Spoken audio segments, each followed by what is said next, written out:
hay una beatitud y un poder más allá de nosotros mismos que vienen en ayuda de aquellos que están preparados para recibirlos. Volvámonos hacia aquellas grandes fuentes de las cuales emanan incesantemente la fortaleza y la inspiración para todos los que, olvidando el yo, están resueltos a aprender y a compartir sin reservas. Pasamos entonces a en esta tercera estancia de la formación del macrocosmos que HPV nos ha ido dando desde el estado totalmente del final del Pralaya a esta ya estancia tercera, donde se empieza a desenvolver las primeras expresiones del universo, es decir, de esa misma realidad, pero mostrándose mayábicamente como una variedad. Y entonces nos agrega, que ya habíamos visto 5 eslocas de esta tercera estancia, donde está el primer rayo, etcétera, el germen, etcétera. La raíz de la vida estaba en cada gota del océano de inmortalidad.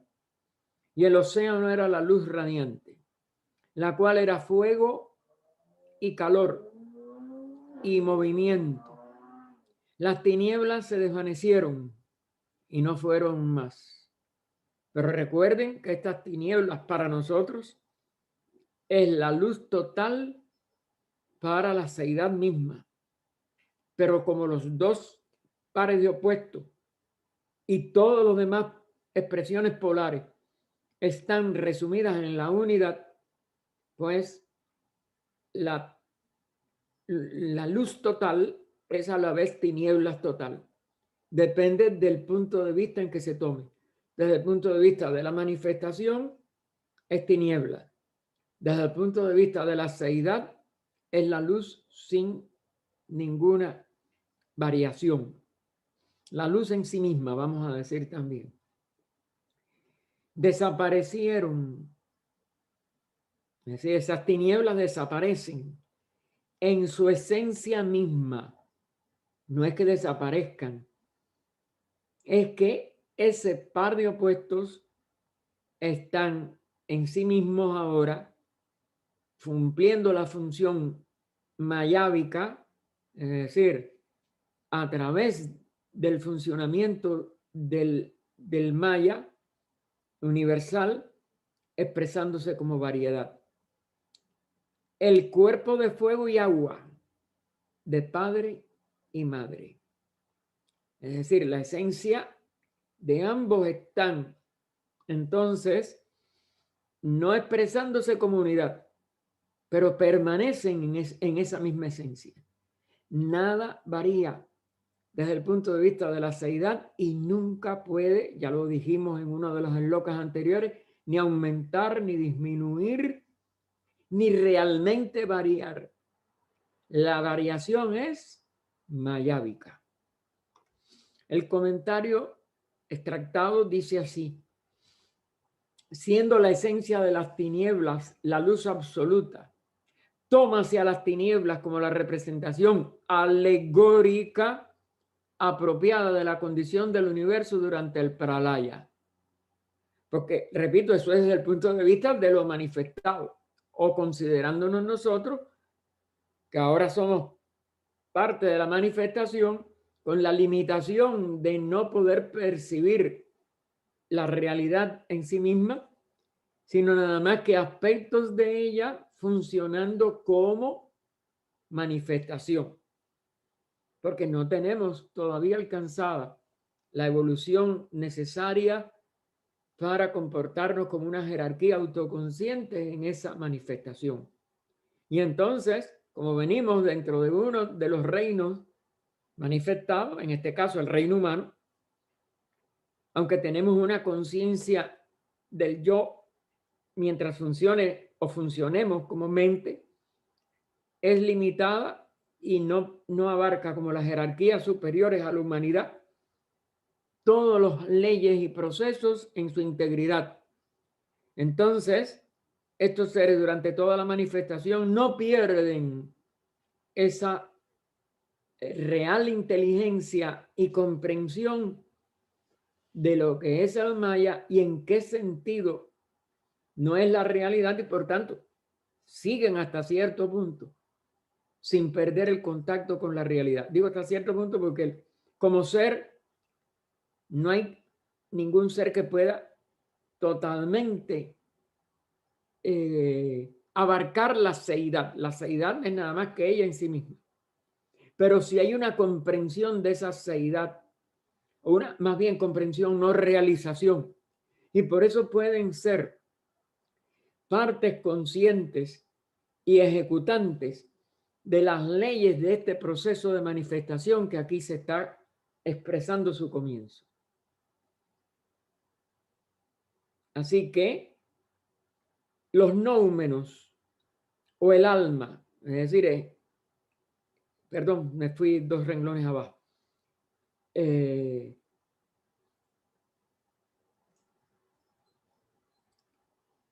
decir, o sea, el reposo absoluto de no ser tal como aparece a nuestra razón finita. El fuego, calor y movimiento, que son los 3 aspectos, ¿no? De los que se habla aquí, ya hemos hablado fuego, calor y movimiento, no son, por supuesto, ni el fuego, ni el calor, ni el movimiento de la ciencia física, sino las abstracciones subyacentes, los nóumenos o causas, o el alma de la esencia de estas manifestaciones materiales. Nosotros, nuestro fuego, por ejemplo, es caliente.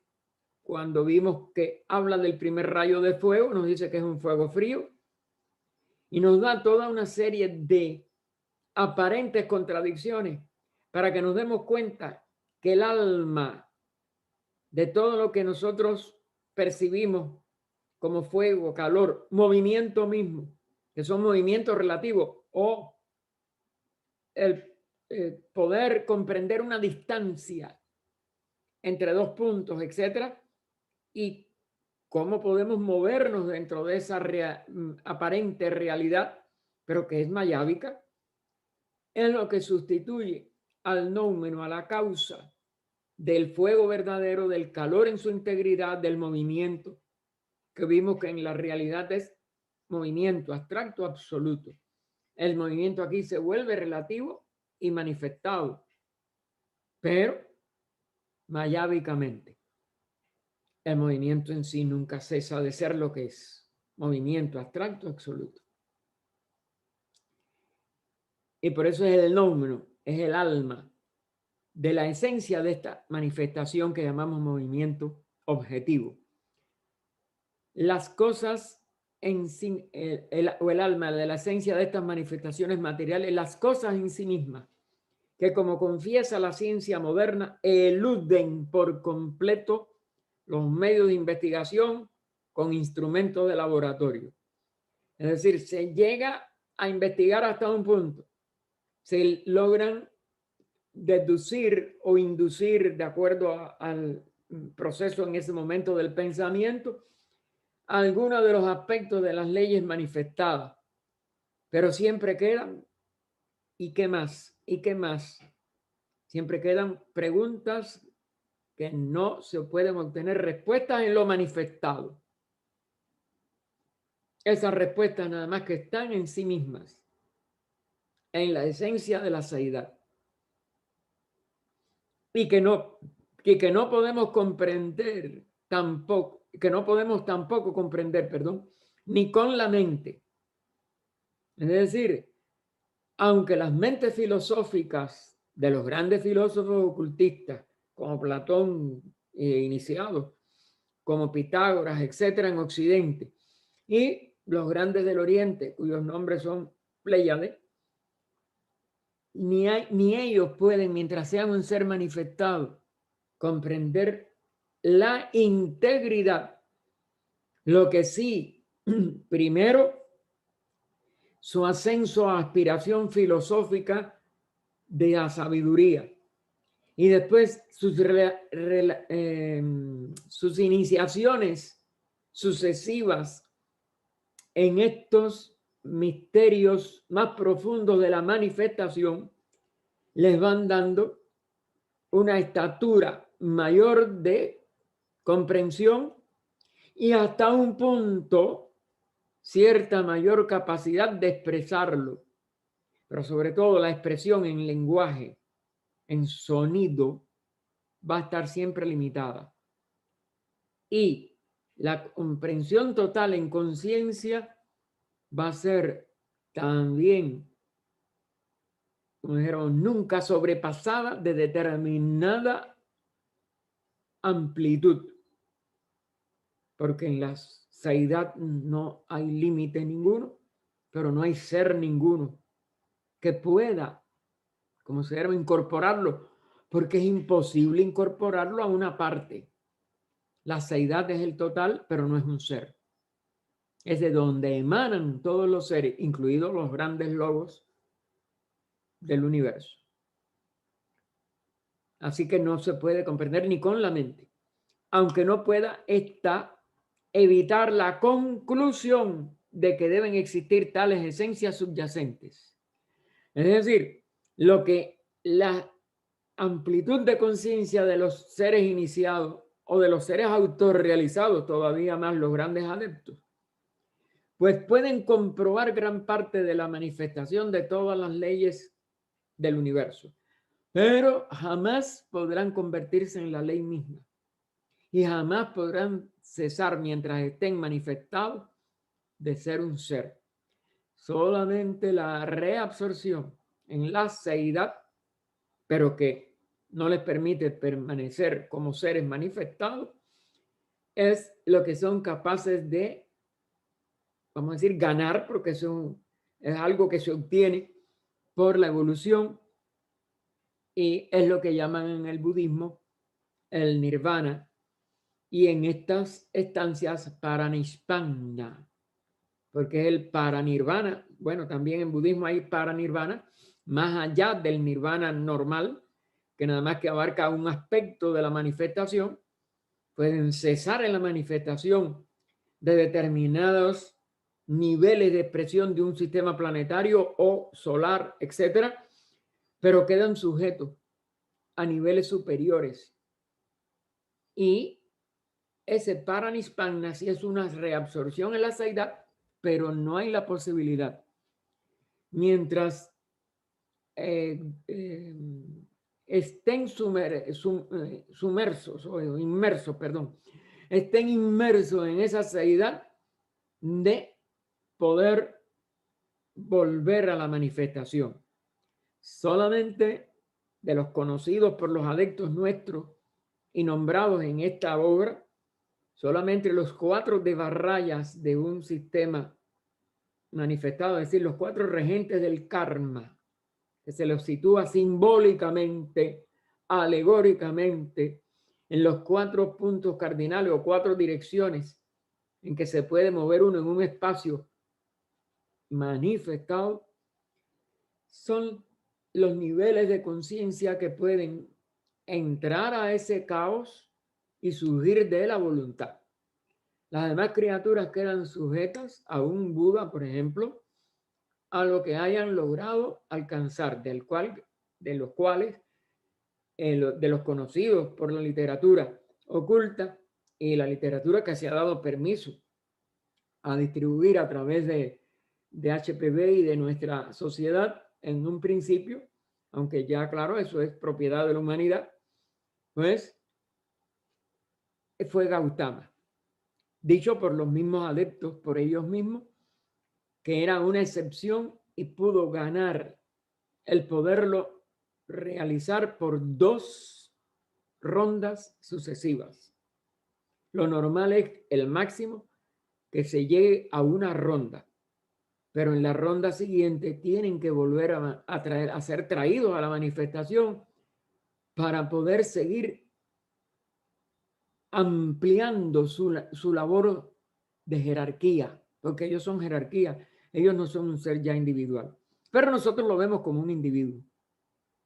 Eso es inevitable, no podemos ver una jerarquía tampoco nosotros en nuestro nivel, al menos actual de evolución.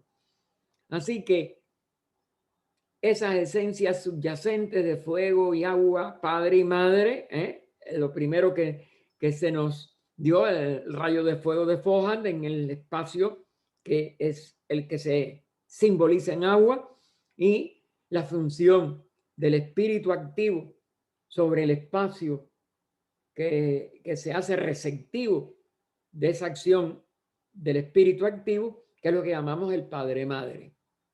Y entonces pueden entenderse aquí como significando el rayo divino y el caos. El rayo divino, el del espíritu, el padre, el fuego, y el caos, el agua, la madre, el espacio, en donde se plasma la acción de ese rayo divino, de ese rayo de fuego.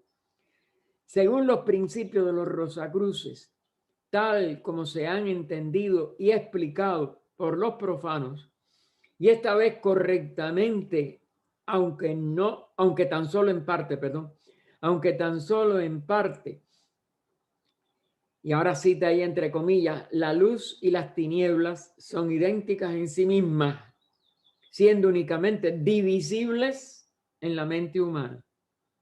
Es decir, en el aspecto de las criaturas manifestadas en el nivel humano, que a través de su inteligencia funcionando como mente, pues les es, como si dijéramos, imprescindible dividir la luz de las tinieblas, pero ellas en sí mismas no son una división. En el nivel de la seidad, más allá de todo maya. Y según Roberto Flot, que fue uno de los grandes místicos de las edades medias o quizás principios de la moderna, no recuerdo ahora su fecha, las tinieblas adoptaron la iluminación con objeto de hacerse visibles. Esto lo escribió Roberto Flot en una obra de él o en un artículo de él, no tampoco lo sé, acerca de Rosenkranz, que es como lo ponía en algunas expresiones de este alemán antiguo, o Rosenkreuz, que es el fundador de esos verdaderos antiguos Rosacruces de la Edad Media y principios de la moderna. Según los principios del ocultismo oriental, las tinieblas, fíjense en qué forma lo pone todo en mayúscula, son la única realidad verdadera, la base y la raíz de la luz, sin la cual esta última jamás podrá manifestarse, ni siquiera existir. Pero bueno, esa es la forma en que el ocultismo oriental lo pone en palabras. Recuerden, el problema es que nada de esto puede tener una expresión correcta en palabras porque las palabras pertenecen al nivel de la mente y la mente no lo puede comprender. La luz es materia y las tinieblas espíritu puro. Es como también podemos tratar de concebirlo como dos cosas, vamos a decir, separadas, pero en la seidad no hay separado espíritu de materia. El espíritu de la materia actúan con predominio recíproco en la manifestación. Y recuerden, se concibe para poderlo expresar en palabras que el espíritu predomina sobre todo como luz, como rayo de luz en las tinieblas.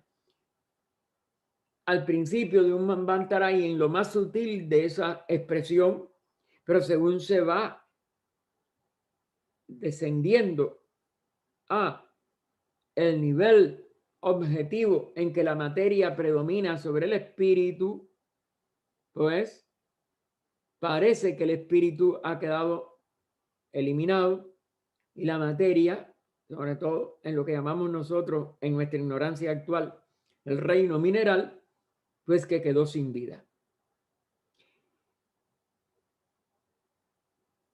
Así que la luz es materia y las tinieblas espíritu puro. Las tinieblas en su base radical y metafísica son luz subjetiva y absoluta. Al paso que la luz, con todo su esplendor y glorias aparentes, es tan solo una masa de sombras, pues nunca podrá ser eterna y es sencillamente una ilusión o maya. Es decir, que estas expresiones de la luz manifestada, pues nunca pueden actuar como lo único. predominar sí pueden predominar en los niveles más espirituales, pero nunca siempre van a estar acompañadas de esta expresión en un espacio manifestado o en una modificación del espacio infinito que se manifiesta como espacio finito o como espacio de un tamaño, vamos a decir, aunque sea inmenso. Pero ninguna de las dos puede ser, como si dijéramos, absolutas, sino que se expresan alternativamente, predominando una sobre el otro, de acuerdo al ciclo de expresión de ese Manvantara, de ese universo manifestado. Aún en el Génesis, capítulo 1, versículo 2, que confunde a la razón y hostiga a la ciencia, la luz es creada de las tinieblas. Y entonces, citando, lo pone entre comillas, ese inicio del Génesis, como nosotros lo conocemos. Recuerden que eso se sufrió una gran transformación en el año 70 a.C., cuando los sabios, los 70 de Masora, pusieron puntos masoréticos para expresar las vocales y hicieron caer un velo ulterior sobre esta escritura, que era mucho más clara, cuando nada más que se enseñaba a los iniciados que surgieron de la escuela de Moisés, nada más que con consonante. Y entonces esa luz es creada de las tinieblas cubrían la superficie del abismo. Nos dice ese inicio del Génesis, que las tinieblas cubrían la superficie del abismo y no viceversa. En realidad es que no podemos percibir durante todo el momento anterior al inicio de un Manvantara esa luz total, que es oscuridad total, pero en un sentido de unidad, no en un sentido de exclusión. Y nosotros ahora tenemos una dualidad que donde hay una fuente de luz manifestada, vamos a decir, se terminan las oscuridades que nosotros también manifestadamente podemos percibir. En ella, vuelve a poner entre comillas parte de lo como nosotros tenemos traducido el Génesis ahora, en ella, en las tinieblas, estaba la vida, y la vida era la luz de los hombres. Es decir, en ese sentido de totalidad en que nosotros vemos sumido ese estado de no manifestación, sin embargo, allí está la verdadera vida, y la vida era la luz de los hombres, pero aparece mientras no esté manifestada como tinieblas para nosotros. Y esto ya no está tomado del Génesis, estas segundas comillas, sino de Juan, que es un evangelio totalmente gnóstico, capítulo 1, versículo 4. Puede llegar un día en que los ojos humanos se abran y entonces comprenderán mejor que ahora el versículo del evangelio de Juan que dice: y la luz brilló en las tinieblas y las tinieblas no la comprendieron. Porque no, es la tiniebla de lo inmanifestado y ellas no están actuando como entidades manifestadas, como vida manifestada, para poder comprender algo. Está en un estado de absolutividad que escapa a nuestra comprensión de la realidad y a nuestras experiencias, porque nosotros no tenemos experiencia de la realidad, sino nada más de las expresiones mayávicas. Y claro que es vida también, pero expresada limitadamente, a través de la limitación que el maya le impone. Así que lo absoluto que no comprende la luz transitoria, por trascendente que sea para los ojos humanos. Y entonces es donde están nuestros límites que nosotros proyectamos en aquello que somos capaces de poder ver o concebir. Y ella pone aquí una frase latina que nosotros ya o que los que hemos estudiado Isis sin velo, la primera obra, ya habíamos visto, porque ella ya lo había tratado de explicar hasta donde se permitió en la primera obra, 11 años antes de esta obra de la doctrina secreta. Demon, el demonio, es Deus inversus, es el Dios al revés. Al diablo le llama ahora la iglesia tinieblas, cuando es la verdadera vida. Mientras que en la Biblia, en el libro de Job, se le da el nombre de Hijo de Dios. Claro, todo lo que surge de la realidad es una expresión de lo que surge, de la interacción de padre y madre como dos aspectos polarizados y complementarios. ¿Qué cosa es el Hijo? Es el universo. Es decir, es Isis, Osiris, que traen a Horus, es el Espíritu Santo y María, que engendran a Jesús, es Mahamaya, el nombre dado a la madre de Gautama, que da a luz por esa misma, vamos a decir, protección divina, por esa misma expresión divina del espíritu, a Siddhartha, el príncipe Siddhartha, que se convierte después en Gautama. Al diablo se le llama ahora la iglesia tinieblas, mientras que en la Biblia, en el libro de Job, se le da el nombre de Hijo de Dios, la estrella resplandeciente de la mañana, Lucifer, ver Isaías. Y entonces también ya se le, como en toda la manifestación hay que tener alegorías y velos, se usa el velo del lucero de la mañana y de la noche, el planeta Venus, que después tiene otra serie de posiciones y de correlaciones en los 12 apóstoles en el cristianismo, en los 12 signos del zodíaco, en la astrología y sucesivamente así. Pero son alegorías de esa misma realidad. Una de esas expresiones, es decir, en este caso, Venus es un planeta, es Lucifer, porque es la estrella que anuncia el amanecer y se despide en la noche antes de terminar. ¿Por qué? Porque son, como si dijéramos, lo que en 24, bueno, sí, en 2 veces en 24 horas cumplen la función que en un inicio de un Manvantara y en el término de ese Manvantara, pues tienen estas expresiones jerárquicas que presiden y cumplen funciones directoras de las expresiones de esta misma ley. La ley del nacimiento, la ley de lo que parece muerte, la ley del reposo, que es lo que es, porque no hay verdadera muerte de nada, ni de nadie. Existe un completo sistema filosófico de artificio dogmático, esto es la tendencia de la mente, desgraciadamente, y la mente inferior en ciclos de materialidad, como que nosotros vivimos en Occidente, en todo lo que llamamos la Edad Media, etcétera.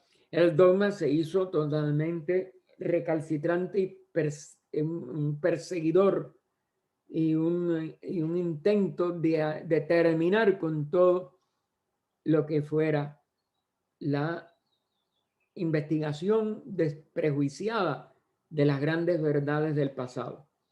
Y se centró en un dogma judaico-cristiano, ya en el judaísmo, desgraciadamente, eso desde el año 70 antes de Cristo en Masora, ya estaba funcionando así, y se recrudeció el Kali Yuga y con ello se perdieron grandes vías de poder acelerar la evolución de las almas, de las mónadas más avanzadas de la humanidad actual.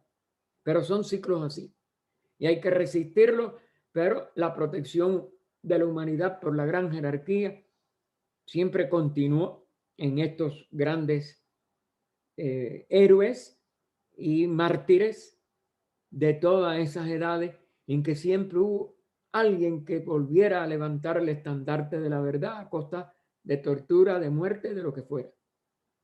Y hoy, a costa de sacrificios, de desprestigio, etcétera, pero es lo mismo. Eso nunca ha sido, como si dijéramos, algo que regaladamente se pueda. El ser humano tiene que de luchar contra dificultades exteriores inmensas, pero si logra avanzar, tiene que luchar entonces contra las dificultades interiores de su propia personalidad, porque ningún ser personal alcanza la realidad. Lo tiene que hacer ese testigo silencioso de su propia persona, a la que tiene también él que vencer. Porque es la ley, hermano, es la ley de todo lo que se manifiesta. Y entonces ella nos manda a Isaías, ¿no? Para ver el completo significado de Lucifer. Y en el primer número de la revista Lucifer, que años más tarde, después de escribir La Doctrina Secreta, casi fue lo último que ella hizo antes de desencarnar, ella funda la revista y en su primer número está explicado eso también con palabras fantásticas que ustedes deben de buscar y tratar de asimilar, porque no es fácil como es natural. Existe un completo sistema filosófico de artificio dogmático en la razón, por la que el primer arcángel que brotó de las profundidades del caos, fue llamado Lux, Lucifer, el hijo luminoso de la mañana o aurora manvantárica, que volverá a ser el último. El que fue primero será el último, que desaparecerá. Y eso está en el símbolo de por qué el planeta que lo representa en las alegorías de nuestra civilización actual aparece todas las noches, digo, todas las atardeceres, antes de que la noche sea completa. Así que, y es el mismo, el primero lo entrega al último. Yo no digo lo mismo como vida y como función jerárquica. Recuerden que no tiene que ser el mismo como una individualidad. Y cojo con ello, eso pasa con los manús o manus y con todas las jerarquías que se nos han dado visiones sobre ella. El manú simiente, el manú, no me recuerdo ahora el otro que es el que entrega, etcétera. Siempre hay dos funciones jerárquicas de esto mismo. Fue transformado ese Lucifer, esa primera expresión del primer arcángel, usando ya la terminología occidental del primer arcángel, pues es transformado por la iglesia en Satán. Lucifer le siguen llamando muchas veces, pero ahí están, vamos a decir, demostrando su contradictoria expresión y la imposibilidad de que lo que da la primera luz pueda hacer lo que nada más que se polarice al mal, vamos a decir. Y él es, y ella dice, porque es el más antiguo y de rango más elevado que Jehová, y había que sacrificarlo al nuevo dogma. Es decir, esto sí fue una interpretación dogmática. La alegoría y toda una serie de cosas se podían haber mantenido sin caer en este disparate. Y como es natural, sin tener que caer en las represiones y en el martirio que sufrieron los que se daban cuenta que había otra significación y otra significación muy digna y muy superior. Esto ella lo va a explicar en el segundo libro de este compendio. Segundo. Viene la séptima, es loca, y dice que es bastante larguita. He aquí, oh Lanú, hay una llamada, que recuerden que Lanú es un alumno, un chela, como se le dice en el oriente, que estudie esoterismo práctico, es decir, un verdadero discípulo o aspirante o primera etapa después de ser un aspirante, porque se le van dando también distintas connotaciones de acuerdo al progreso que pueda llegar a hacer. Este es, como dijéramos, un principiante de discípulo, un chela que está en la primera etapa de recibir esoterismo práctico, es decir, el que ya puede poner los conocimientos que son todavía teóricos en un principio en práctica para irlos comprobando, que es el objetivo para poder llegar a adepto. Tiene que comprobar todo lo que se le vaya, primero investigarlo, como es natural. La comprobación viene de acuerdo a las etapas y de acuerdo a las sucesivas, como si dijéramos, ampliación de las oportunidades que primero se le van dando, porque todo está así. No solo se le da, sino también él tiene que aprovechar en servir, en aplicar, en beneficiar a otros. Si lo toma para sí con egoísmo, aún ese discipulado lo pierde.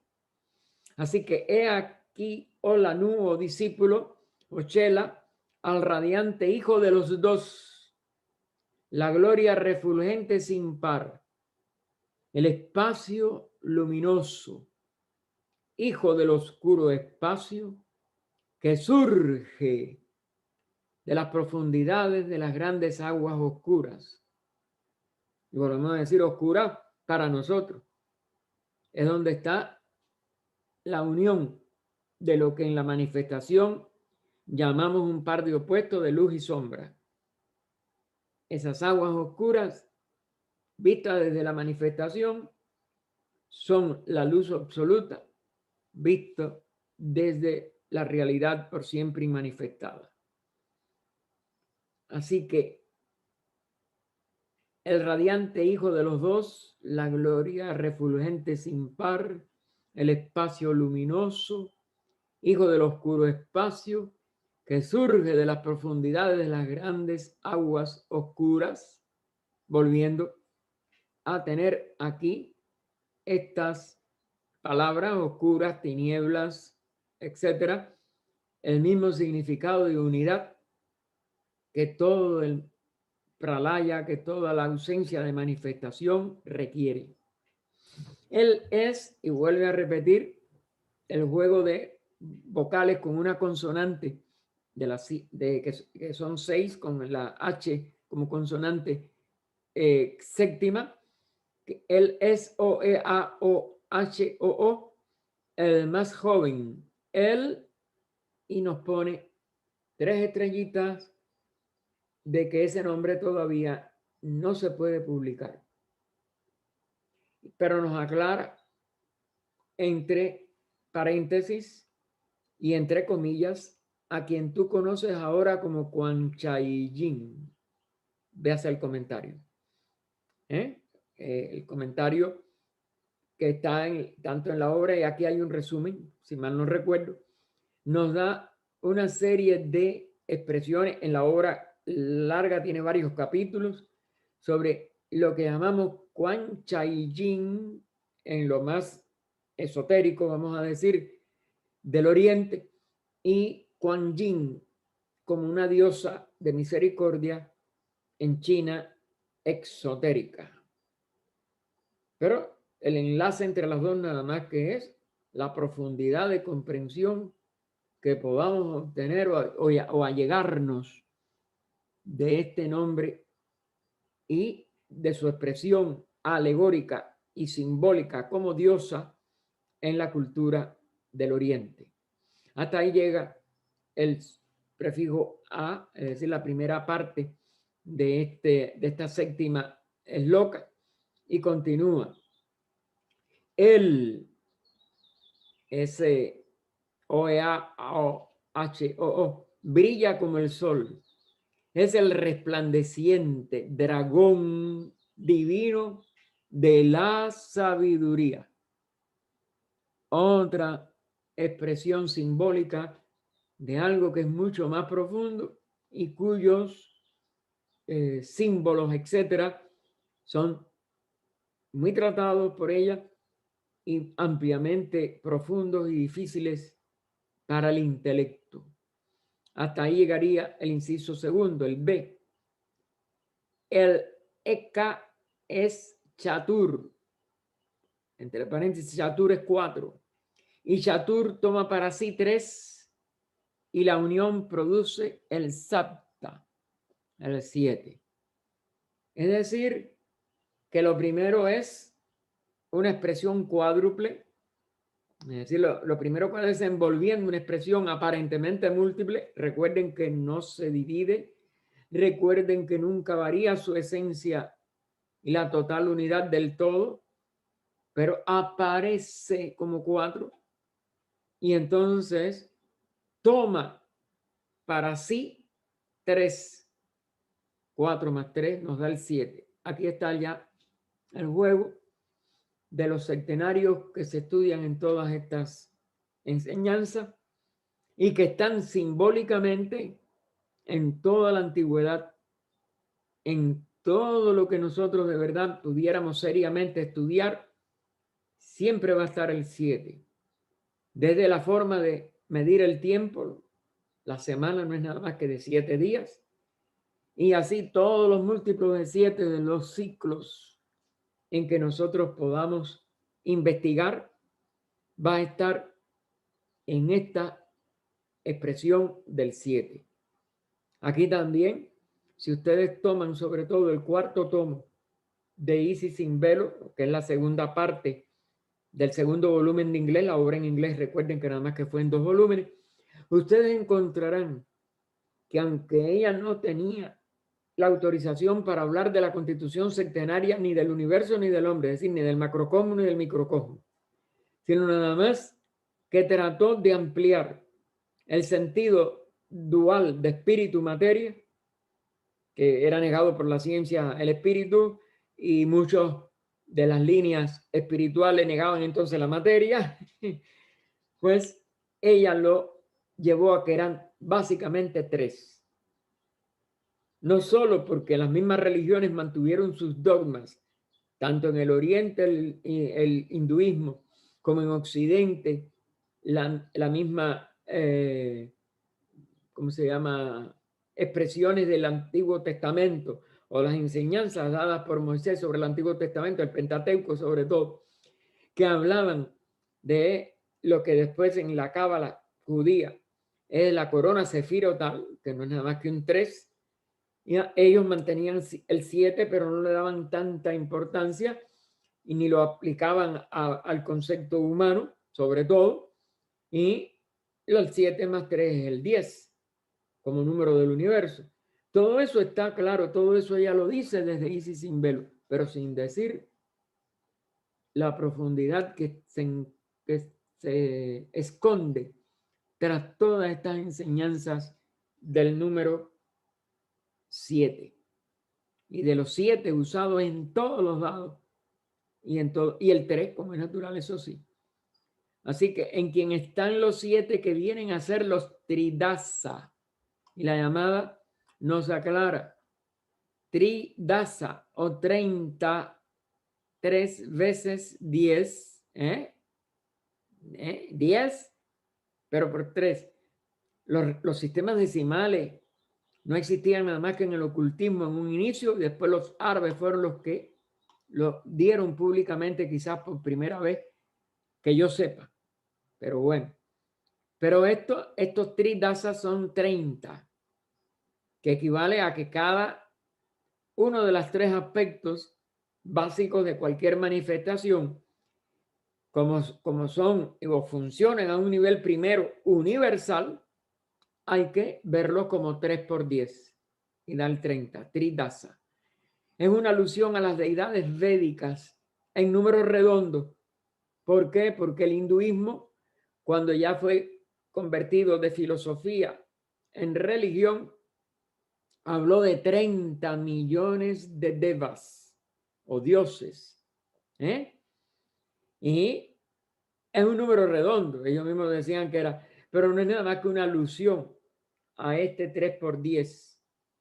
a este 3 veces 10, o con mayor precisión 33, un número sagrado, el de las iniciaciones de la masonería, el de los años de vida atribuidos a Cristo, etcétera, etcétera, etcétera, hasta el final también. Los 33 son enormemente, como si dijéramos, ricos en significados alegóricos y espirituales. Son los 12 adiyas, los 8 vasos, los 11 rudras y 2 aswin, los hijos gemelos del sol y del cielo. Ven, aquí está todo contenido desde la astrología más profunda a la astronomía, que aunque la ciencia moderna piensa que los antiguos eran muy ignorantes de todo ello porque no tenían los telescopios colosales, etcétera, que fue generando nuestra civilización material, pero ellos tenían formas de sacar toda una serie de ciclos, de cálculos de esos ciclos, etcétera, y ver sus aspectos en relación con la vida, con la manifestación de la evolución, de la ley de evolución en cualquier sistema manifestado. Y entonces, por eso, fíjense, estos gemelos son gemelos del sol y del cielo. Este es el número fundamental del panteón indo, el cual enumera 33 crores, es decir, millones, o más de 300 millones de dioses y diosas. Porque se le multiplica los 33 por 10 y después por millones. Es decir, unos 330 millones de dioses y diosas vistos como es natural en número redondo. Por ahí se encubren muchas relaciones numéricas que era delito el publicarlas en alguna manera en la antigüedad. Así que están los 7 que vienen a ser los tridasa o los 3 veces 10, las huestes y las multitudes. Es decir, todo lo que no se podía dar públicamente, solamente se daba en cifras exactas a los iniciados. Contémplale, levantando el velo y desplegándolo de oriente a occidente, por donde sale el sol hacia donde se pone.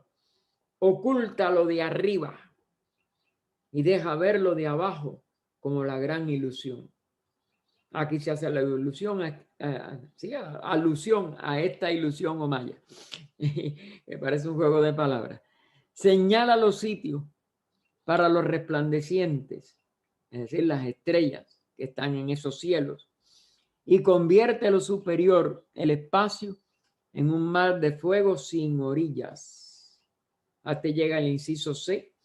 Y el uno manifestado, es decir, el elemento uno, en la verdadera expresión básica del espacio, o lo que llamamos un átomo del espacio, o un punto, que son todos los puntos sin poderlos contar, que no tienen límite, que no tienen final, dentro de esa expresión sin circunferencia, es decir, sin límite, aunque manifestados, siempre hay una expresión de lo que podemos llamar finita o terminal, es decir, un punto de no va más de esa manifestación, que lo que llamamos ese huevo del mundo o Hiragarbha, pero que en cierto aspecto no es un límite, porque nada se dividió y por tanto nada hay que limitar.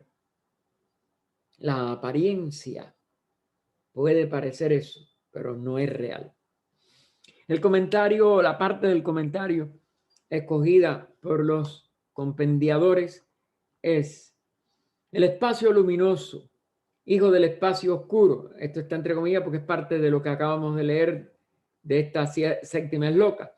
Corresponde al rayo emitido en la vibración primera de la nueva aurora, es decir, el nuevo Manvantara, el nuevo amanecer, aurora o amanecer, en las grandes profundidades cósmicas. Es decir, dentro de esa seidad se expresa una vibración primera, de donde surge diferenciado, como estas 7 letras, OEA, O, H, O, el más joven. Otra alusión a que el universo es otra vez infantil, otra vez joven, otra vez recién nacido. La nueva vida es la misma vida, pero se le llama nueva vida porque estaba en sí misma y nadie la podía contemplar, ver o ya cambiar o actuar. Pero ahora empieza otro ciclo de operación de esa vida a través de la ley de evolución, a través de la ley una. Adelante, cada vez más rica expresión de una inagotable fuente de expresiones posibles.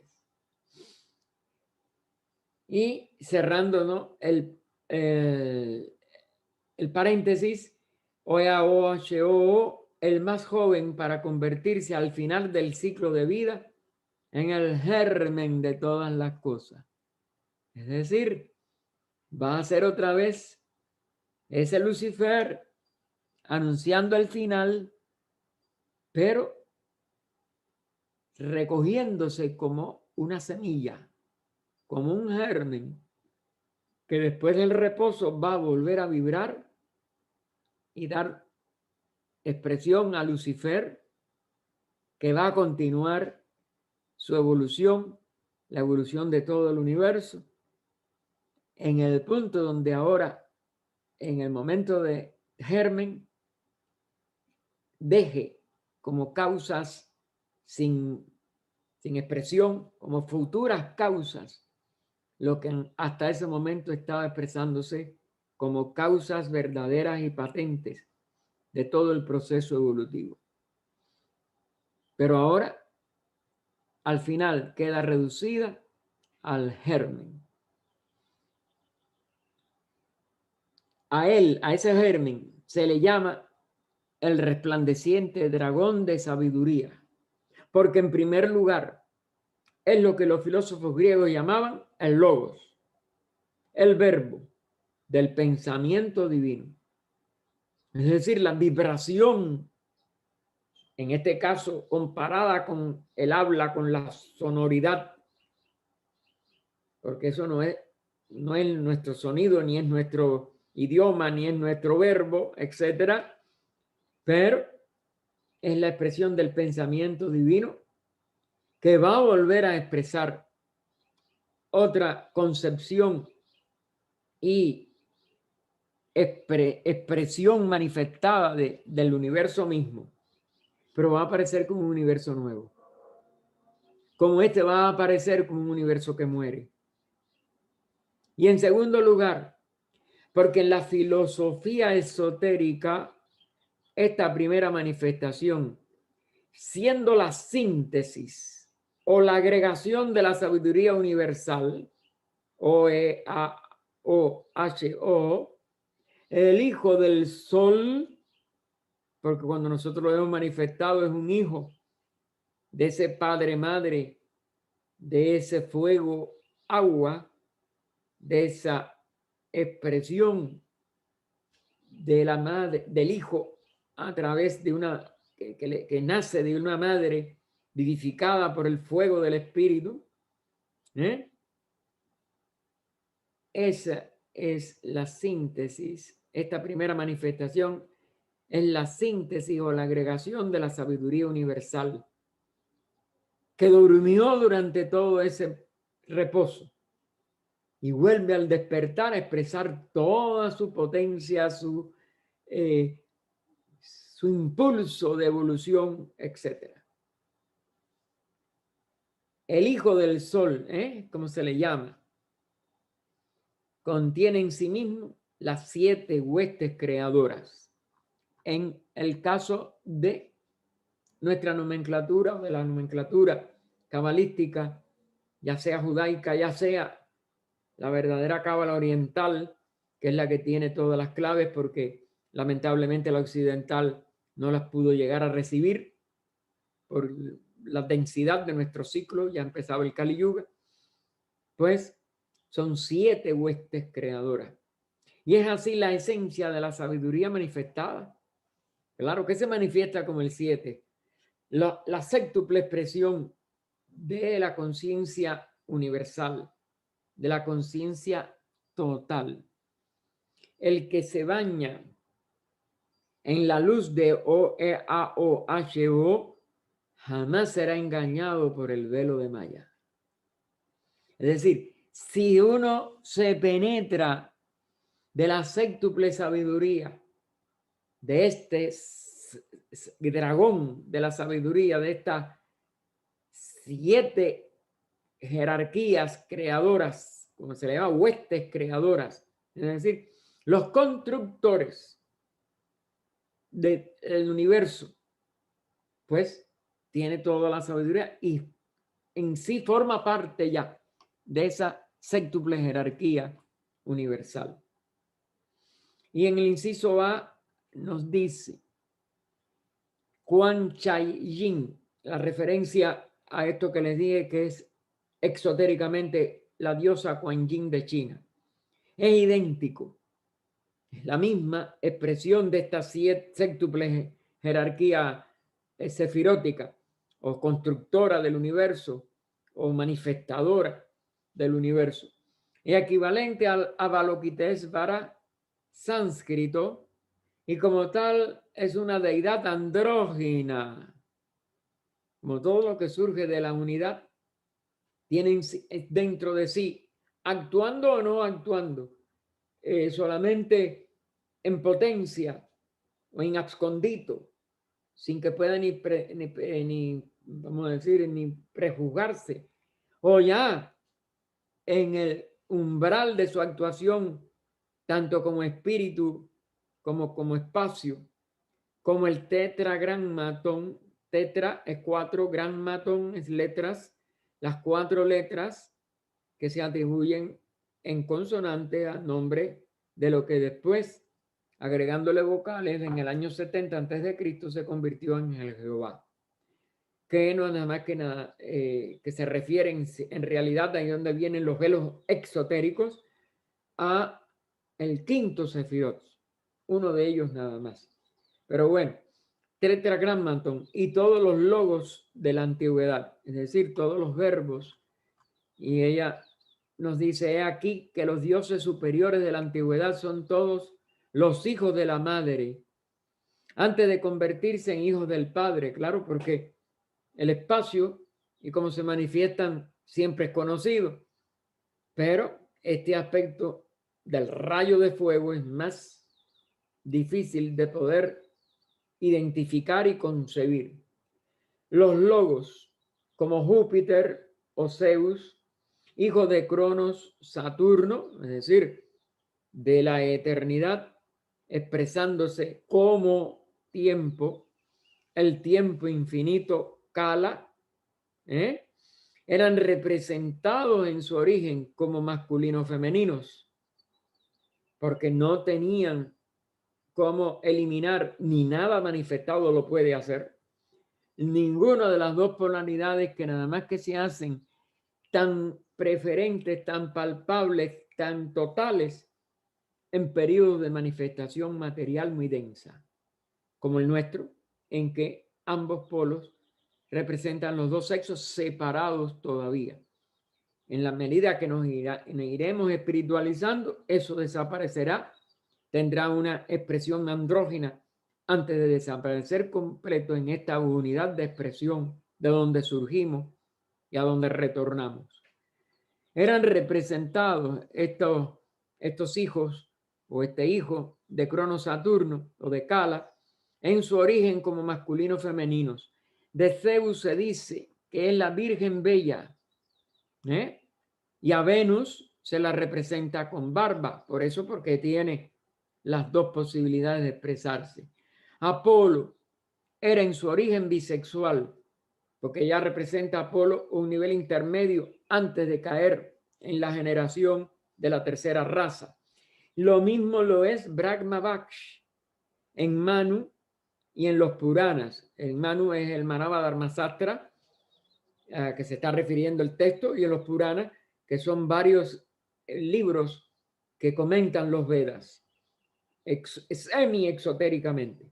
Osiris, se equipara con Isis, porque Isis Osiris es también una unidad de donde después aparentan un matrimonio o dos grandes dioses que engendran a Horus.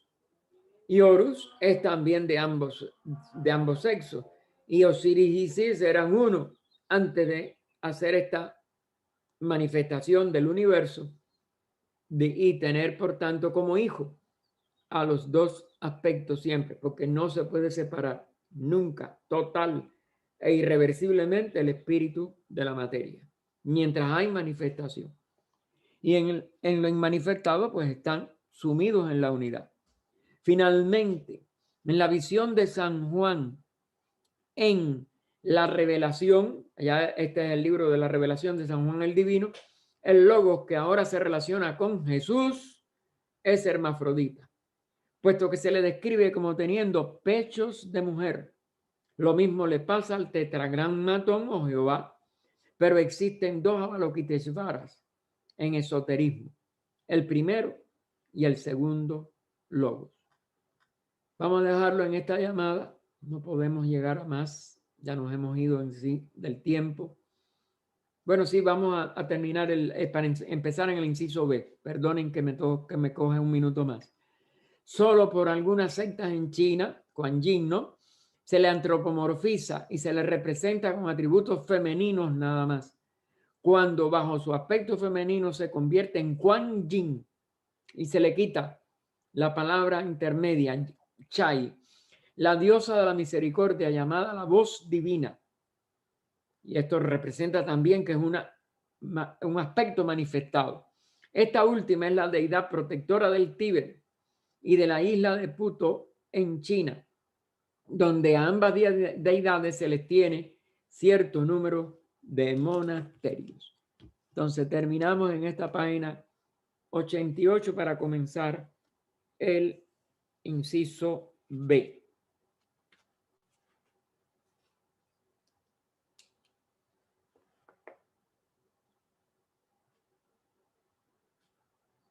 Inciso B. Oh vida oculta que vibras en cada átomo, oh luz oculta que brillas en cada criatura, oh amor oculto que todo lo abarcas en la unidad, que cada ser que se sienta uno contigo, sepa que por lo tanto es también uno con todos los demás. Paz, paz, paz a todos los seres.